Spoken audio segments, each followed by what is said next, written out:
আমার কোন সহযোদ্ধা হতে হবে আর আমি হলে ঘরে হাতে চুরি পরে বসে থাকবে, এটা বাংলাদেশে হবে না ইনশাআল্লাহ।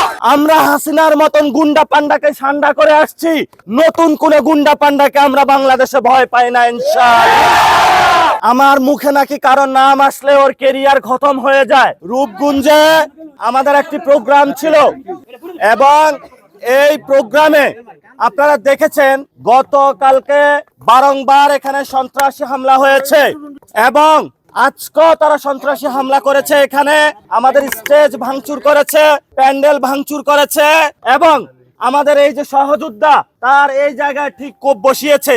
তার অল্পের জন্য হলো চোখটা যায় নাই, কিন্তু আমরা আজকে দায়িত্বহীন ঘোষণা দিতে চাচ্ছি।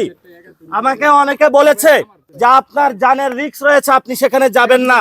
আমি বলেছি আমার কোন সহযোদ্ধা হতে হবে আর আমি হলে ঘরে হাতে চুরি পরে বসে থাকবে, এটা বাংলাদেশে হবে না ইনশাআল্লাহ।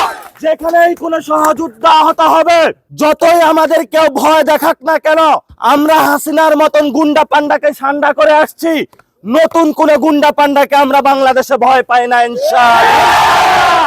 আমাদেরকে বলা হয়েছে যে আপনারা কথা বলবেন না, কারো বিরুদ্ধে বলবেন না। আমার মুখে নাকি কারো নাম আসলে ওর কেরিয়ার খতম হয়ে যায়। তো আমি আপনাদেরকে বলবো আল্লাহর হস্তে সবাই আকাম কুকাম সন্ত্রাসী কার্যক্রম ছেড়ে দেন। আপনিও ভালো, আমিও ভালো। আপনি যদি শয়তানি কাজ করেন, আমরা হলো শয়তানের বিরুদ্ধে আছি, আমরা শয়তানকে বাংলাদেশে রাখতে চাই না। এই যে রক্তের দাগ, এই রক্তে রঞ্জিত হয়েছে নারায়ণগঞ্জের এই রূপগঞ্জ শহর। এই রূপগঞ্জের আজকে স্কুল মাঠে আমরা প্রোগ্রাম করতেছি। আমি আপনাদেরকে রক্তের কসম খেয়ে বলছি, ভবিষ্যতে ইনশাআল্লাহ রূপগঞ্জ এনসিপির ঘাঁটি হবে ইনশাআল্লাহ।